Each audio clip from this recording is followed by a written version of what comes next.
जय हिंद प्यारे साथियों। जैसे कि आपको पता है परसेंटेज की क्लास चल रही है और उसी शायद चौथा क्लास आपके सामने आ चुका है। परसेंटेज में जितने भी टाइप के सवाल बन सकते हैं वो सारे के सारे मैं यहाँ पर कराऊंगा। पहला ही सवाल यहाँ पर रखा हुआ है, हमसे कह रहा है सवाल के अंदर, आप भी बनाने का प्रयास करो कि चावल के मूल्य में 20% कमी होने पर एक व्यक्ति 350 रुपए में पहले से 3.5 यानी 3.5 किलोग्राम अधिक चावल खरीद सकता है। चावल का पहला भाव क्या था, यानी कि जब उसकी कीमत कम नहीं हुई थी तो उस समय उसका भाव क्या था, यानी पुराना मूल्य हमसे पूछ रहा है। अच्छा सवाल है। कितनी कमी हुई है? 20% की। यहां पर आप क्या करोगे, डायरेक्ट 20 की होल वैल्यू निकाल लो। 20% की आप क्या कर लो मेरे दोस्त, होल वैल्यू निकाल लो। कमी हुई है ना तो माइनस का निशान लगाएंगे। इसकी फ्रैक्शन वैल्यू जब आप बनाओगे तो ये बनेगी 1/5। 1/5 ऊपर जाके कम हो जाएगा तो ये बनेगा 4/5। फ्रैक्शन वैल्यू इस तरीके से निकाल लेते हैं, ये पूरी होल वैल्यू निकल के आ गई। यानी कि आप कह सकते हो, आप आराम से कह सकते हो कि जो कीमत थी पहले चावल की कीमत, वो आप बोलोगे कि पहले कितनी थी 5 और घट के कितनी हो गई, बोले 4 हो गई। पहले उसकी कीमत 5 थी और घटकर कितनी हो गई, बोले 4 हो गई। ठीक है भाई। अब आपको अगर वस्तु निकालनी है, वस्तु वस्तु कुछ भी हो सकती है। वस्तु जब आप निकालोगे तो इसका आप उल्टा कर दोगे, आप उल्टा कर दोगे। तो चावल के मूल्य में 20% की कमी हुई। कमी होने से पहले कोई चीज 350 रुपए में 4 किलो मिल रही थी। 350 रुपए में 350 रुपए में 4 किलो मिल रही थी और बाद में कितनी मिलने लगी, 5 किलो मिलने लगी। यानी कितनी ज्यादा मिल रही है यहाँ अनुपात में, तो आप कहोगे एक ज्यादा मिल रही है, एक ज्यादा मिल रही है। लेकिन सवाल के अंदर 3.5 किलोग्राम यानी कि 3.5 किलो ज्यादा मिल रही है। कितना? 3.5 किलो ज्यादा मिल रही है। ठीक है भाई। तो आप यहां से एक्चुअल निकाल सकते हो, एक्चुअल कितनी मिल रही है। तो आप क्या करोगे, 3.5 की गुणा यहाँ पर कर दोगे और 3.5 की गुणा आप यहाँ पर कर दोगे। तो दोनों जगह जब आप 3.5 की गुणा करोगे तो हमसे पूछ रहा है कि चावल का पहले वाला भाव, ये तो बाद वाला भाव है, पहले वाला कौन सा, ये वाला, तो आप ये वाला निकाल लो। तो दोनों की जब गुणा करोगे तो बनेगा 4×5 = 20, यहाँ पर 2 कैरी हो जाएंगे और 4×3 = 12, 12 13 14, यानी कि आप कह दोगे 140 पॉइंट यहाँ पर लगाओगे तो 14 किलोग्राम मिल जाएगा। 14 किलोग्राम यानी कि 350 रुपए में जो चावल मिल रहे थे पहले 14 किलो मिल रहे थे। अब हमसे पूछा है वो प्रति किलोग्राम कितना है, कितने रुपए है। तो आप कहोगे 350 को आप कितने से भाग कर दोगे, 14 से भाग कर दोगे तो 1 किलोग्राम का भाव मिल जाएगा। ठीक है ना भाई, 1 किलोग्राम का भाव मिल जाएगा। कितनी बार कटेगा, तो आप कहोगे 14 दूनी 28, 14 दूनी 28, कितना बचेगा यहाँ पर, 7 बच जाएगा। 14 पंजे 70, 14 पंजे 70 यानी कि 25 रुपए किलो प्रति केजी मिल रहा है। 25 रुपए किलो प्रति केजी। ऑप्शन नंबर सी इसका बिल्कुल सही उत्तर हो जाएगा। ठीक है ना भाई, कोई दिक्कत? सॉरी, ऑप्शन नंबर सी इसका आंसर हो जाएगा। अगले पर आते हैं। देखो मैं आपको एक चीज सिखा दूं यहाँ पर, मैं आपको एक चीज सिखाऊं यहाँ, होल वैल्यू कैसे निकालते हैं। होल वैल्यू, होल वैल्यू को आप समझो। देखो होल वैल्यू अगर आप सीख गए ना, जैसे मैंने यहाँ पर 20% की निकाली थी, होल वैल्यू का क्या मतलब होता है, इस होल वैल्यू से हम कई सारे चैप्टर क्लियर कर लेंगे। कैसे? जैसे कि आप परसेंटेज, जो हम प्रतिशत अभी पढ़ रहे हैं, प्रतिशत यहाँ से क्लियर कर लेंगे। दूसरा हम यहाँ से कर लेंगे बट्टा यानी डिस्काउंट, जिसको हम छूट भी बोलते हैं, बट्टा या छूट, ये वाला भी एक चैप्टर आपके उसमें सिलेबस में है। और तीसरा यहाँ पर आप लाभ हानि क्लियर कर लोगे। लाभ हानि, लाभ हानि का जो चैप्टर है वो भी इसी से क्लियर हो जाएगा, होल वैल्यू से, है ना। इसको पूरा लिख दूं मैं, होल वैल्यू, होल वैल्यू। ठीक है भाई, ये क्या चीज होती है अभी आपको समझ में आएगा। यहां पर चौथा आप कर सकते हो साधारण ब्याज। साधारण ब्याज भी इसी एक ट्रिक से हो जाएगा, साधारण ब्याज। और अगर मैं चौथे 5वें नंबर की बात करूंगा तो चक्रवृद्धि ब्याज, वृद्धि, चक्रवृद्धि ब्याज। ठीक है ना भाई, ये पांचों चैप्टर कंप्लीट हम इससे कर सकते हैं। अब होल वैल्यू क्या होती है, होल वैल्यू समझो। जैसे कि मैंने यहां पर रखा 10%। ठीक है भाई, 10%, कोई वस्तु है 10% बढ़ाई गई, मैं ऐसे लिखता हूं बढ़ाई गई, बढ़ाई। ठीक है भाई, बढ़ाई गई 10%, वो चीज बढ़ा दी। तो मैं अब पहले इसकी क्या निकालूंगा, फ्रैक्शन वैल्यू निकालूंगा। तो इसकी फ्रैक्शन वैल्यू कितनी होगी, तो आप कहोगे 1/10 हो जाएगी। जब बढ़ रही है तो हम ऊपर जाके नीचे वाला जो हर होता है अंश में जोड़ देते हैं। जैसे ही हम जोड़ेंगे तो ये कितना बनेगा, तो आप कहोगे 11/10 हो जाएगा।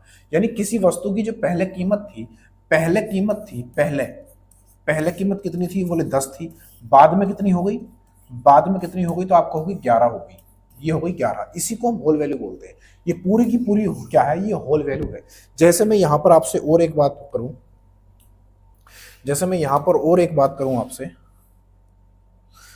यहां पर मैं अगर 20% किसी चीज में कमी कर रहा हूं, कमी के लिए मैं माइनस का चिन्ह का यूज करूंगा, यहां पर कमी के लिए माइनस का चिन्ह, कमी कर रहा हूं किसी चीज में, है ना, या हानि हो जाती है या कमी हो जाती है। जब कमी करेंगे तो इसकी फ्रैक्शन वैल्यू निकालेंगे, तो इसकी फ्रैक्शन कितनी आएगी, तो आप कहोगे इसकी जो फ्रैक्शन आएगी वो आएगी 1/5। अब यहां पर आप देखोगे कमी हो रही है, लिख देता हूं यहां पर कमी। यहां पर किसी वस्तु में जब कमी हो रही है तो ऊपर जाके हम क्या करेंगे, घटा देंगे। जब घटाएंगे तो ये क्या होगा भाई, 1 की कमी हो रही है ना, तो 5 ऊपर जाके घट जाएगा, यानी 5 में से 1 चला जाएगा तो 4/5 बच जाएगा। इसी को हम क्या बोलते हैं, इसी को हम होल वैल्यू बोलते हैं।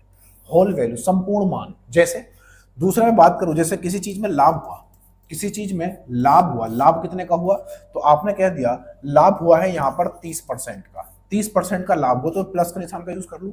इसकी फ्रैक्शन जब आप निकालोगे तो 3 बटा कितनी आ जाएगी, 3 बटे आएगी 10। कितना, 3/10 लाभ हुआ है, इसलिए हम ऊपर जाके इसको जोड़ देंगे, और जोड़ेंगे तो ये बनेगा कितना, 13/10 बन जाएगा। और इसी को हम क्या बोलते हैं, होल वैल्यू बोलते हैं। होल वैल्यू, इसका यूज कैसे करेंगे सब चीजें मैं आपको सिखा दूंगा। जैसे साधारण ब्याज में अगर बात करूं, साधारण ब्याज में इसका क्या मैटर है, तो आप करोगे, जैसे मैंने मानी कि कोई दर है, और दर कितनी है, 10% की दर है, और भाई साहब यहां पर आप समय मान लो 2 वर्ष का, सिर्फ सिखाने के लिए बोल रहा हूं। अब आपको क्या करना है, यहां से आप दोनों की जब इनकी गुणा करोगे तो साधारण ब्याज, या आप करोगे ऐसे ब्याज, साधारण ब्याज बराबर R/T होता है, यानी कि दर, और गुणा क्या होती है, गुणा होता है समय। ठीक है भाई, इन दोनों की जब आप गुणा कर दोगे, इन दोनों की आप गुणा कर दो, गुणा करो कितना आएगा, तो आप कहोगे ये आ जाएगा भाई साहब 20, दोनों की गुणा करेंगे 20% हो जाएगा। अब ये क्या आया है, हमारा साधारण ब्याज निकल के आ गया, कितना आया, 20% निकल के आया। अब मैं मान लेता हूं कोई मूलधन है, और मूलधन मैंने माना वो 500 या 50,000, 5,000 है। अब 5,000 है तो साधारण ब्याज आपको यहां से चाहिए, तो साधारण ब्याज निकालने के लिए आप किसका, इससे 5,000 का डायरेक्ट कितना निकालोगे, डायरेक्ट निकाल दोगे 20%। जैसे ही आप 20% निकालोगे तो परसेंट से 2 जीरो कटेंगे, 5 दूनी 10, 1,000 आ जाएगा, यानी साधारण ब्याज आपको कितना मिल गया, 1,000 मिल गया। इस तरीके से हम क्या करेंगे, साधारण ब्याज और चक्रवृद्धि ब्याज में भी इसका यूज करेंगे, होल वैल्यू का। बात समझ में आई तो बोलो हाँ, ठीक है ना भाई। अब आते हैं सीधा अपने काम पे। ये जो सवाल मैंने यहाँ पर किया था, ये सेम इसी तरीके से था। मैंने क्या किया था, यहाँ पे इसकी होल वैल्यू निकाली। अब आप समझ गए वो होल वैल्यू क्या होती है, कमी हो रही है। जब कमी हो रही थी तो 20% की फ्रैक्शन वैल्यू कितनी आएगी, बोले 1/5, कमी होने की वजह से ऊपर घट जाएगा तो 4/5 हो जाएगा। यानी कि ये पहला वाला रहता है, यानी कि ये मूल होता है, मूल, और बाद वाला ये होता है, ये बाद वाला होता है। तो कीमत जो थी पहले वो 5 थी और बाद में कितनी हो गई, 4 हो गई।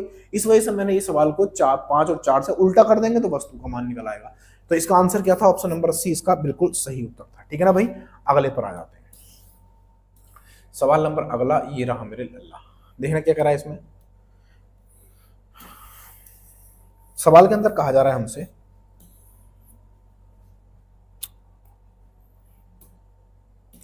ये कह रहा है ए की आय बी की आय से 25% कम है, तो बी की आय ए की आय से कितने प्रतिशत अधिक है। बढ़िया सवाल है। देखो इसको हम 2 तरीके से कर सकते हैं, लेकिन जो मैं तरीका आपको बताऊंगा ना उसी को अपनाना वो ज्यादा बेहतर है। आपको ज्यादा झंझट में पड़ना ही नहीं है, ज्यादा झंझट में पड़ना ही नहीं है। बोले कैसे, कि आप एक काम करो कि ये जो हमें दे रखा है ना, आप जो मैं बताने वाला हूं इसमें आपको कोई सा भी सवाल इस तरह का आएगा आप करके ले जाओगे। वो कह रहा है कि ए की जो आय है वो बी की आय से 25% कम है, तो बी की आय ए की आय से कितने परसेंट अधिक है। तो जब भी आपसे यहाँ पर क्या पूछा, अधिक पूछा है ना, जब आपसे अधिक या वृद्धि पूछेगा, अधिक या वृद्धि या फिर अधिक, कोई बात नहीं है, ऐसे भी कर सकते हो, पूछेगा तो आप एक फॉर्मूले का यूज कर लो, कमी गुणा 100 और बटे में 100 माइनस कमी। इसका आप यूज करोगे आपका आंसर निकल के आ जाएगा। लेकिन अगर इसका उल्टा हमसे पूछा जाता, तो अगर यहां पर कमी पूछी जाती तो, कैसे करते, तो आप करते इसको वृद्धि, तो आपको वृद्धि दी रखी होती, वृद्धि गुणा 100 और बटे में 100 प्लस वृद्धि। जब वृद्धि होगी तो 100 के साथ जोड़ देंगे और जब कमी होगी तो 100 के साथ घटा देंगे। बस इतना सा काम करना, आपका आंसर आ जाएगा। जैसे यहाँ पर इस सवाल को अगर मैं करूं तो ए की जो आय है वो बी की आय से 25% क्या है भैया, कम है। तो अधिक वाला पूछा है, अधिक वाला कौन सा है, ऊपर वाला। तो जब आपको अधिक वाला पूछा है, अधिक वाला आपसे पूछा है तो आप क्या करोगे, कमी, कमी कितने की है, 25% की। 25 गुणा में क्या है 100 और बटे में 100 प्लस कम, सॉरी 100 माइनस कमी हो जाएगा। तो 100 में से आप कमी कितनी है 25 की निकालोगे तो 75 रह जाएगा। कितना, 75। और ये कितना होता है 25 या 75, 3 से 100 को काटोगे तो ये कटेगा 33 सही 1/3%। यानी कि कितना अधिक करना पड़ेगा, कितना अधिक है बी का मान ए से, बी की जो आय है वो ए से कितनी ज्यादा है, 33 सही 1/3%। ऑप्शन नंबर इसका बी बिल्कुल सही उत्तर हो जाएगा। ठीक है भाई, 33 सही 1/3%। दोनों फॉर्मूले काम के उतार लेना, झटके में एक बार में सवाल हो जाएगा, आपको करने की जरूरत ही नहीं है कुछ रगड़ा पट्टी। ठीक है भाई, सवाल नंबर अगला ये रहा मेरे लल्ला। देखना क्या करा है इसमें, सवाल में कहा जा रहा है, इसको उतार लेना जो मैंने ये लिखे थे यहाँ पर फॉर्मूले। कुछ फॉर्मूले याद करने जरूरी होते हैं, जो बेसिक होते हैं ना वो तुमको याद कर लेने चाहिए। फालतू में फिर ट्रिक लगा लगा के क्यों फालतू में बढ़ाना उसको। जैसे ये सवाल एक और है, ए की आय बी की आय से 20% अधिक है तो बी की आय ए की आय से कितने प्रतिशत कम है। आपका क्या पूछा है, कम वाला पूछा है, और अधिक कितना है तो आपको 20%। कम वाला पूछा तो कम वाले की ट्रिक मैंने बताई है, कम यानी कि कमी, कमी परसेंट बराबर होगा वृद्धि, वृद्धि गुणा 100 और बटे में 100 प्लस वृद्धि। वृद्धि हो रही है तो हम क्या करेंगे, जोड़ेंगे, कमी हो रही होगी तो 100 में से कम कर देंगे। ठीक है ना भाई, यहां पर आप देखोगे तो कमी, वृद्धि कितने की है, बोले 20 की, गुणा में कितना आएगा, बोले 100 हमें दे रखा है, और बटे में कितना आएगा 100 प्लस वृद्धि। वृद्धि 20 की है तो टोटल कितना हो जाएगा 120 हो जाएगा। 20 से कट जाएगा, 0 से 0, 20 से 6 बार कट जाएगा, 20 छग 120 हो जाएगा।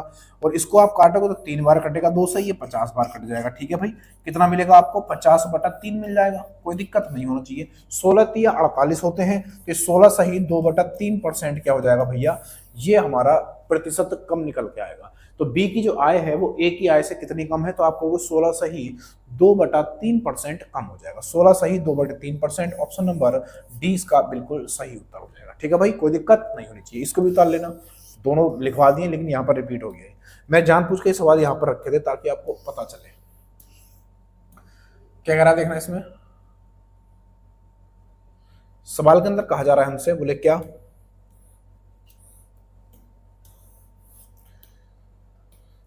इसको मिटा लेते हैं पहले। देखने क्या कह रहा है इस सवाल में कि एक कस्बे की जनसंख्या में 15% वार्षिक दर से वृद्धि होती है। यदि इसकी वर्तमान जनसंख्या 8000 हो तो 2 वर्ष बाद इसकी जनसंख्या कितनी होगी। उसकी जो इस समय वर्तमान जनसंख्या है मेरे दोस्त वो कितनी है, 8000 है, और हर साल जो वृद्धि हो रही है वो 15% वृद्धि हो रही है। तो मैंने आपको कहा था जब भी वृद्धि की बात करेगा, बढ़ाने की बात करेगा, अधिक की बात करेगा, या लाभ हानि में लाभ की बात करेगा, तो आप क्या करोगे, वृद्धि हो रही है ना तो आप +15 करोगे। इसका मतलब ये हो गया कि आप इसकी फ्रैक्शन वैल्यू निकालोगे, इसका टोटल होल वैल्यू निकाल लो। कैसे निकालोगे, तो ये बटेगा 3 बटा कितना 20 बन जाएगा, और ऊपर जब इसको जोड़ दोगे क्योंकि वृद्धि हो रही है इसलिए जोड़ोगे तो ये बनेगा 23/20। कोई दिक्कत नहीं होनी चाहिए, 23/20। आप कह सकते हो कि पहले वर्ष में जो जनसंख्या थी पहले 20 थी और बढ़ के कितनी हो गई, बोले 23 हो गई, 23 हो गई। अब अगर 2 वर्ष बाद जितने वर्ष बोलेगा आप या तो एक एक करके ऐसे निकाल दो या फिर डायरेक्ट इसका स्क्वायर चढ़ा दो। यहाँ पे या तो आप स्क्वायर कर दो, 2 वर्ष का पूछा है ना उसने तो स्क्वायर कर दो, ना तो फिर ऐसे कर लो कि दूसरा क्या बनेगा, पहले वर्ष में इतना हुआ तो दूसरे वर्ष में कितना हो जाएगा, फिर 20 से 23 हो जाएगा। ठीक है भाई, ऐसे भी आप कर सकते हो, यहां भी ऐसा कर सकते हो, ऐसे कर, दोनों में से कोई से भी कर लो, एक ही बात है। तो आप एक काम करो, चलो ऐसे कर लेते हैं। तो यहां पर आप गुणा करोगे ये 400 बन जाएगा, और यहां पर जब आप गुणा करोगे तो ये बनेगा 529। 23 का वर्ग हो जाता है कितना, 529। यानी पहले जनसंख्या कितनी थी, आप कहोगे 400, और बाद में कितनी होगी 529। वर्तमान में जनसंख्या कितनी 400, तो यहां पर तो 400 है जनसंख्या वर्तमान में, लेकिन सवाल के अंदर कितनी है 8000। कितनी है दोस्त, 8000 है, कोई दिक्कत नहीं होनी चाहिए। 400 से इसे काटो कितनी बार कटेगा, 20 बार कट जाएगा, बोले हाँ। तो एक की वैल्यू कितनी आ गई, आप कहोगे एक की वैल्यू 20 मिल चुकी है। कितनी दोस्त, हमें एक की वैल्यू 20 मिल चुकी है। अब उसने पूछा क्या है, उसने पूछा है 2 साल बाद की जनसंख्या, तो 2 साल बाद की तो ये वाली है। तो इसमें आप क्या करोगे, गुणा कर दोगे। तो जैसे ही आप इसमें गुणा करोगे कितने की, 20 की, तो कितना बनेगा 500 है 1000 हो जाएगा, और 29 दूनी 58 हो जाता है। ये बनेगा 1058, 1058 और जीरो ये वाला, तो ये कितना हो जाएगा आप कहोगे 10,580। 10,580 ऑप्शन नंबर डी इसका बिल्कुल सही उत्तर हो जाएगा। ठीक है ना भाई, डी इसका बिल्कुल सही उत्तर हो जाएगा। इसको हटा देना यहाँ से, ये दोनों एक ही बात थी, मैंने इसलिए बताया था आपको। आप चाहे स्क्वायर चढ़ा लो यहाँ पे, या फिर एक साल का ऐसा निकालो, फिर दूसरे साल का ऐसा निकालो, या फिर डायरेक्ट स्क्वायर चला लो, एक ही बात है। तो ऑप्शन नंबर डी इसका बिल्कुल सही उत्तर है। अगले पर आते हैं, क्या कह रहा है इसमें, सवाल के अंदर कहा जा रहा है, इसको मिटा लेते हैं ना। वीडियो बनाने में दोस्त बड़ी मेहनत लगती है, सच में बड़ी मेहनत लगती है, और हर कॉन्सेप्ट जो भी मैं यहाँ पे कराता हूँ ना, आपको सच बता रहा हूँ, आप कहीं भी चेक कर लेना, कम नहीं होगा, कम नहीं हो सकता, अच्छा बेहतर ही होगा। लेकिन चैनल छोटा होने की वजह से हम कहीं ना कहीं मार खा जाते हैं। आपके दिमाग में एक निगेटिविटी आती है कि यार छोटा चैनल है, क्या ही पढ़ाएंगे। लेकिन आप मेरे दोस्त कॉन्सेप्ट देखो, कॉन्सेप्ट में आपको क्या करा रहा हूँ उस पर जज करो। मैं कोई और क्लास जब लेता हूँ, चाहे वो जीएस की हो या फिर कह सकते हो या हिंदी की हो, तो अच्छा खासा उसमें आपका इंप्रेशन आता है। लेकिन मैथ में इतना अच्छा आप इंप्रेशन नहीं देते, पता नहीं क्यों नहीं देते, वो आपके ऊपर डिपेंड करता है, या मैं समझा नहीं पता कुछ भी XYZ, लेकिन मैं कसर छोड़ता नहीं इतनी सी भी। समझ रहे हो बात को, आप जज करो दूसरों से, आपको खुद पता चलेगा कंटेंट क्या है। वो कह रहा है एक कस्बे की जनसंख्या 18,000 है, यदि प्रथम वर्ष में इसमें 10% वृद्धि हो तथा द्वितीय वर्ष में 20% वृद्धि हो, तो 2 वर्ष बाद कस्बे की जनसंख्या कितनी होगी। देखो उसने कहा अब जो कस्बे की जनसंख्या है वो कितनी है, 18,000, कोई दिक्कत नहीं होनी चाहिए। अभी हमें पता है कस्बे की जो जनसंख्या है वो कितनी है दोस्त, 18,000 है, कोई दिक्कत नहीं होनी चाहिए। प्रेजेंट टाइम में कस्बे की जनसंख्या 18,000। प्रथम वर्ष में कितनी वृद्धि हुई, 10% की। पहला वर्ष अगर मैं ले लूं यहां से, तो पहले वर्ष में कितनी हो रही है, तो आप कहोगे 10% की वृद्धि, सॉरी 10% की वृद्धि हो रही है ना, तो 10% की वृद्धि यहां पर हो गई। तो मैंने कहा इसका होल वैल्यू निकालो डायरेक्ट। जब आप होल वैल्यू निकालोगे तो 1/10 आएगा फ्रैक्शन, ऊपर जाकर जुड़ जाएगा तो बनेगा 11/10, कोई दिक्कत नहीं होनी चाहिए। पहले वर्ष में ऐसा हुआ, दूसरे वर्ष में क्या हुआ, तो वो कह रहे दूसरे वर्ष में मेरे दोस्त, दूसरे वर्ष में 20% की वृद्धि हो गई, कितने की, 20% की। अब आप इसका होल वैल्यू निकालो डायरेक्ट, कितना आएगा, 1/5, ऊपर जाकर जुड़ेगा तो ये बनेगा 6/5, कोई दिक्कत नहीं होनी चाहिए। पहले वर्ष में ये हुआ, दूसरे वर्ष में ये हुआ, यानी आपको अब ओवरऑल पता चल चुका है कि पहले वर्ष में खिचड़ी पकी थी 10 से 11 बन गई, ठीक है। दूसरे वर्ष में जो खिचड़ी पकी थी तो आप कहोगे वो 5 से 6 हो गई, कितनी, 5 से 6 हो गई। दोनों की आप गुणा करोगे तो ये 50 बन जाएगा, और इसकी गुणा करोगे तो ये 66 बन जाएगा, ठीक है भाई, कोई दिक्कत नहीं होनी चाहिए।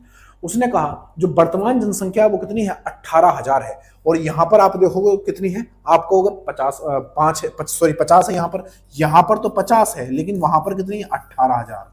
कितनी है दोस्त, 18,000 है प्रेजेंट की।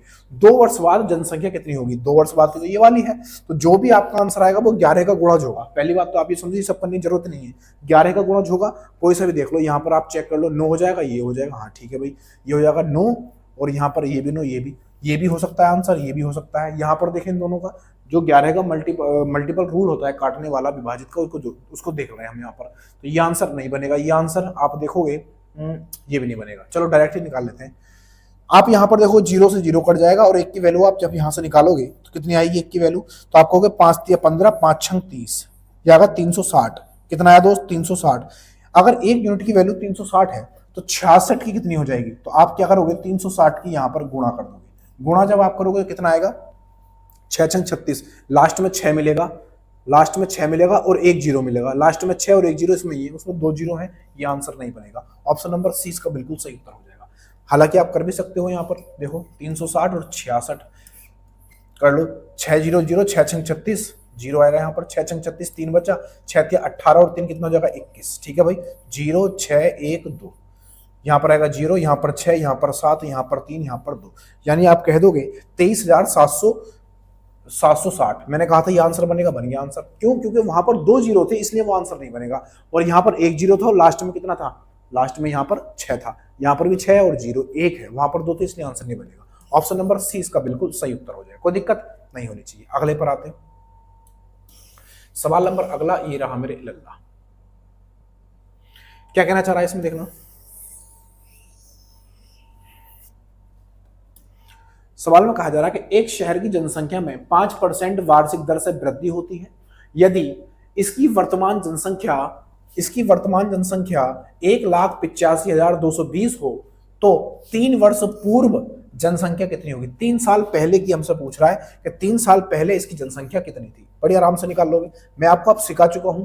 वो कह रहा है कि हर साल जो है 5% की वृद्धि हो जाती है जनसंख्या में। एक शहर में जनसंख्या में हर साल 5% की वृद्धि हो रही है।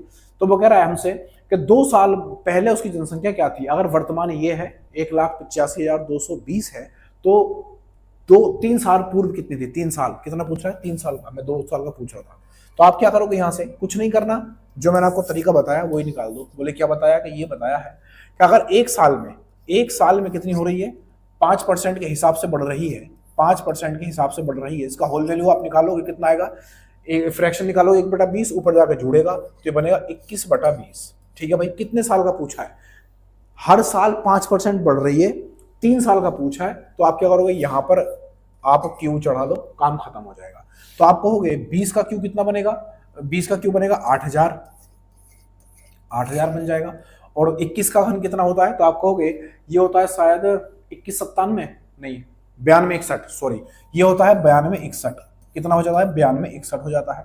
अब मैं आपसे ये कहना चाह रहा हूं, यहां पर आप देखोगे जनसंख्या के हिसाब से जो वर्तमान में जनसंख्या है, क्या पूछा उसने, 3 वर्ष पूर्व की, तो वर्तमान की जनसंख्या तो ये वाली बन जाएगी, और 3 साल पहले की कौन सी होगी, 8000 हो जाएगी। तो आप कहोगे 9261 की वैल्यू कितनी बनेगी, तो आप कहोगे 1,85,220, 1,85,220 क्या बनेगी, इसकी वर्तमान जनसंख्या बन जाएगी। यहां पर वर्तमान जनसंख्या कितनी है, 9261, वहां पर वर्तमान संख्या कितनी है, आप कहोगे 1,85,220 है। यहां से आप काटाफिटी मचाओगे, कितनी बार कटेगा, 2 बार कट जाएगा, 2 छक्का 12, 2 दूनी 4 और 1 5, हाँ 2 बार। यहां पर 0 है तो 20 बार कटेगा, यानी 1 यूनिट की वैल्यू आपको कितनी मिल जाएगी, आप कहोगे 20 मिल जाएगी। 1 यूनिट की वैल्यू अगर 20 है, 3 साल पूर्व का पूछा है, यानी ये वाला पूछा है, तो आप क्या करोगे, 20 की यहां पर गुणा कर दोगे, तो 8 दूनी कितना बनेगा 16, 3 और 1 4 जीरो लगा दो, यहाँ पर 4 जीरो यहाँ पर ठोक दो, तो ये कितना बनेगा, तो आप कहोगे 1,60,000 इसका बिल्कुल सही उत्तर हो जाएगा। 1,60,000 ऑप्शन नंबर सी इसका बिल्कुल सही उत्तर हो जाएगा। ठीक है भाई, कोई दिक्कत नहीं होनी चाहिए। अगले पर आते हैं, सवाल नंबर अगला ये रहा मेरे लल्ला।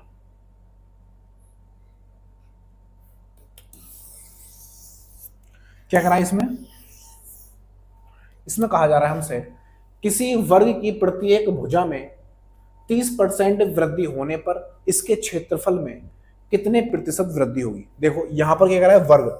जब भी आपसे कहे कि किसी वर्ग में वृद्धि होने पर, किसी आयत में वृद्धि होने पर, किसी वृत्त में वृद्धि होने पर, ठीक है भाई, अगर इनमें वृद्धि हो रही है, चाहे वो उसकी एक भुजा में हो, आयत में लंबाई और चौड़ाई 2 भुजाएं होती हैं, और वर्ग में स्क्वायर होता है, वृत्त में भी स्क्वायर होता है, तो इसकी किसी भी एक भुजा में अगर वृद्धि होती है, तो आप क्या करोगे, इसका क्षेत्रफल वो हमसे जब पूछेगा, तो एक फॉर्मूला आपको दे रहा हूं, plus minus A B upon 100, ये वाला फॉर्मूला चिपका देना, आपका आंसर आ जाएगा। आप कहोगे यहां पर तो सिर्फ 30% एक भुजा में वृद्धि हुई है, तो भुजा जो होती है किसी वर्ग की, वो स्क्वायर में होती है ना, तो ए बराबर कितना रखोगे, ए बराबर 30 रखोगे, और दूसरा वाला ए जो होगा उसके बराबर भी आप क्या रखोगे, 30 रखोगे। ठीक है ना भाई, काम खत्म। आयत होती लंबाई चौड़ाई तब भी अलग अलग रखते, कोई दिक्कत नहीं है। तो ए के स्थान पर कितना रखोगे, 30, अगले वाले ए के फिर 30, प्लस ए भी है, बी के स्थान पर 30 रखना है, तो 3 तिया 9 हो जाएगा, 30 गुणा 30 यानी 3 तिया 9, 900 हो जाएगा, और बटे में कितना आएगा, 100 आ जाएगा। ठीक है भाई, ए के स्थान पर भी 30 रखना है, बी के स्थान पर भी 30 रखना है, कितना आएगा, तो ये तो 60 हो जाएगा, यहाँ पे 60, 2 जीरो यहाँ से कट जाएंगे, और यहाँ पर प्लस 9 बचेगा, यानी आपका आंसर आएगा 69%। उसका जो क्षेत्रफल है वो कितना बनेगा, आप कहोगे 69%। ऑप्शन नंबर डी इसका बिल्कुल सही उत्तर हो जाएगा। ठीक है ना भाई, इसको उतार लेना, आयत पूछेगा तब भी हम यही यूज करेंगे। अगले में क्या कह रहा है,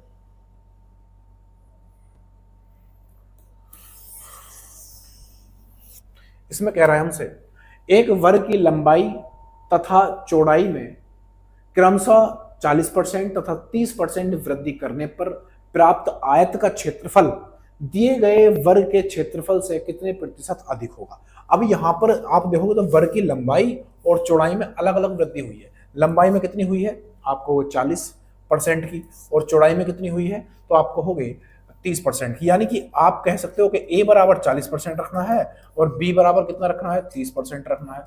ठीक है ना भाई, लेकिन दोनों जगह वृद्धि तो हुई है दोस्त, दोनों जगह वृद्धि हुई है, तो हम क्या करते हैं, plus minus A plus minus B plus minus A B upon 100। आप कहोगे यहाँ पर प्लस माइनस का क्या रोल है, अगर कमी होती ना परसेंटेज में तो हम माइनस का चिन्ह का यूज करते। ठीक है ना भाई, तो ए बराबर 40, बी बराबर 30, और प्लस दोनों की जब आप गुणा करोगे यानी ए बी की, जो 4 दिया 12, 1200 हो जाएगा, और नीचे कितना आएगा 100, 2 जीरो से 2 जीरो खत्म हो जाएंगे, यहाँ पर 70 हो जाएगा, कितना भाई 70, और प्लस बचेगा 12, दोनों को जोड़ोगे तो बनेगा 82%। यानी कि अब जो है आयत का क्षेत्रफल वर्ग के क्षेत्रफल से कितना हो जाएगा, आप कहोगे 82%। ऑप्शन नंबर सी इसका बिल्कुल सही उत्तर है। ठीक है ना भाई, option number C is the right answer.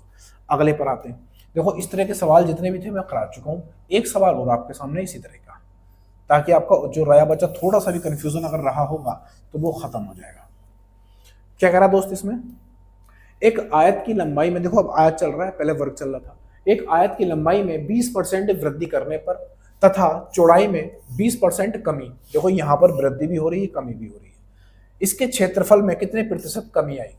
अब आप देखोगे ए बराबर कितना रखोगे, आप कहोगे 20 रखेंगे, ठीक है ना भाई 20, और बी बराबर क्या रखोगे, माइनस का 20 रखोगे, क्योंकि कमी हो रही है, अब के कमी हो रही है, तो पहला वाला जो होता है वो प्लस का, बाद वाला अगर माइनस का है यानी कमी का, तो उसको माइनस का रखेंगे। तो plus minus A plus minus B plus minus A B upon 100, ये आप रखोगे। ठीक है भाई, ए की जगह कितना रखोगे, बोले 20 रखेंगे, और बी की जगह माइनस का 20 रखना पड़ेगा, क्योंकि यहाँ पर कमी हो रही है, और कमी होगी तो माइनस में चले जाएंगे, तो माइनस का 20 हो जाएगा। और जब प्लस माइनस रहेंगे दोनों तो हमेशा माइनस जीतता है, दोनों की गुणा करोगे ए बी, तो 2 दूनी 4 यानी 400 हो जाएगा, और नीचे कितना आएगा, बोले 100 आ जाएगा, 2 जीरो से 2 जीरो कट जाएंगे, तो यहाँ पर ये इससे कट जाएगा, प्लस माइनस के 20 कट जाएंगे, माइनस का 4 बचेगा, माइनस के 4%, यानी ये माइनस ये हमें दर्शाता है कि कमी हो रही है, माइनस का बचेगा तो कमी होगी और प्लस का बचेगा तो वृद्धि होगी। माइनस की 4 होने की वजह से यहाँ पर क्या हो जाएगा, option number C is the right answer. कितने की कमी हो गई, तो आप कहोगे -4, यानी 4% की कमी हो गई। माइनस हमेशा कमी को दर्शाएगा और प्लस हमेशा वृद्धि को दर्शाएगा, अधिक को दर्शाएगा। ठीक है भाई, अगले पर आते हैं।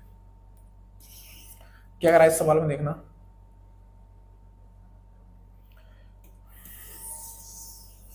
इसमें कह रहा है हमसे, एक आयत की लंबाई में 60% वृद्धि कर दी गई, इसकी चौड़ाई कितने प्रतिशत कम करनी होगी कि आयत का क्षेत्रफल पूर्ववत रहे।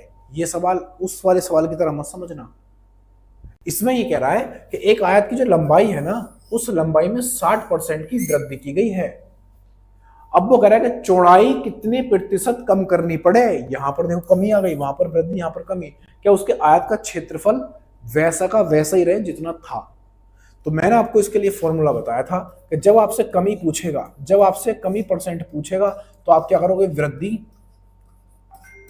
वृद्धि गुणा 100 और बटे में 100 प्लस वृद्धि। ये बताया था कि नहीं बताया था, बोले हाँ बताया था। तो वृद्धि कितनी हो रही है, बोले 60 की, गुणा में कितना आएगा, बोले 100, और नीचे कितना आएगा 100 प्लस वृद्धि, 100 प्लस 60 हो जाएगा। यहां पर बनेगा 60 गुणा 100 और नीचे 160 हो जाएगा, जीरो से जीरो काट लोगे तो यहां पर आप इसको काटो तो 2 से काटो 3 बार और 2 से काटो 8 बार, 4 से काटो 2 बार, 4 से काटो 25 बार, तो 25 या 75 हो जाएगा। ये बनेगा 75 और 75 बटे 2, 75 बटे 2 का मतलब क्या होता है, 37.5। Option number B is the right answer. Option number 20 का बिल्कुल सही उत्तर है। उस सवाल में और इस सवाल में दोनों में फर्क था, इसलिए मैंने दोनों के कंपैरिजन में इस सवाल को रखा। अगला सवाल देखो, बढ़िया सवाल है। क्या कह रहा है इस सवाल में, देखना,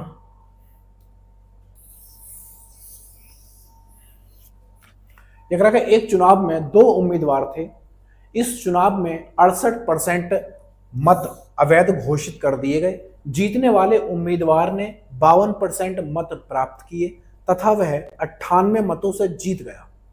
कुल कितने मत प्रयोग किए गए।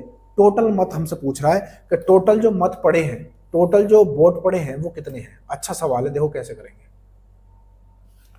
एक चुनाव में 2 उम्मीदवार हैं, कोई दिक्कत नहीं, और उसमें से 68% अवैध घोषित हो गए। मैंने माने जो टोटल है, जो कुल है, जो टोटल मतों की संख्या है वो कितनी है, 100% है।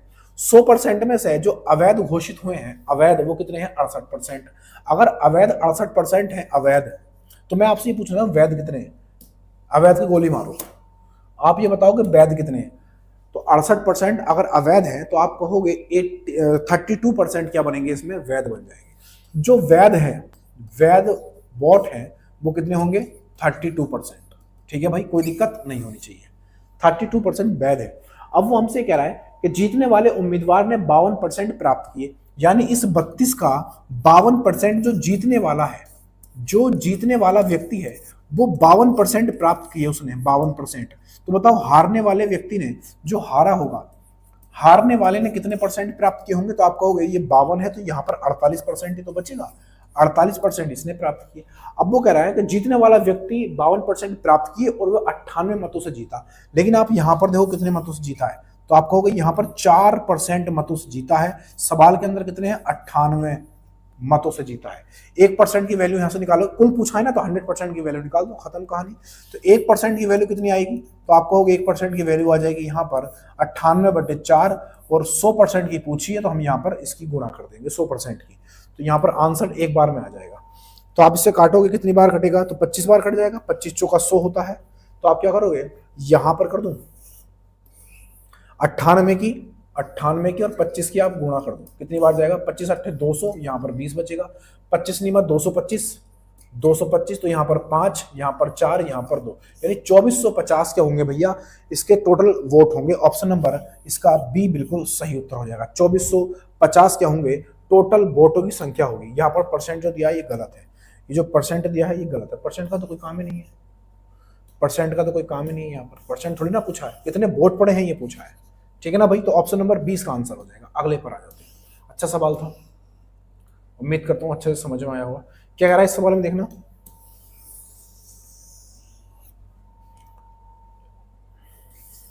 सवाल के अंदर कहा जा रहा है हमसे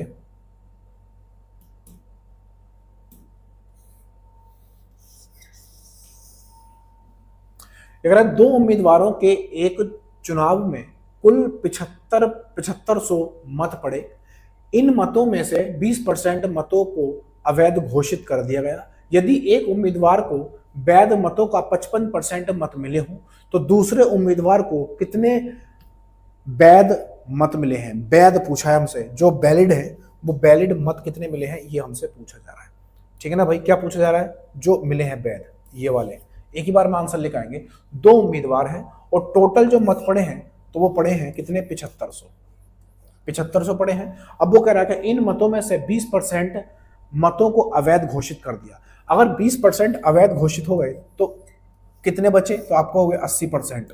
80% ये वाले जो वोट हैं ये कैसे हैं? ये वैध वोट है, वैध। ठीक है भाई, वैध वोट है। अब वो कह रहा है यदि एक उम्मीदवार को वैध मतों का 55% मत मिले हों तो दूसरे उम्मीदवार को कितने मिले?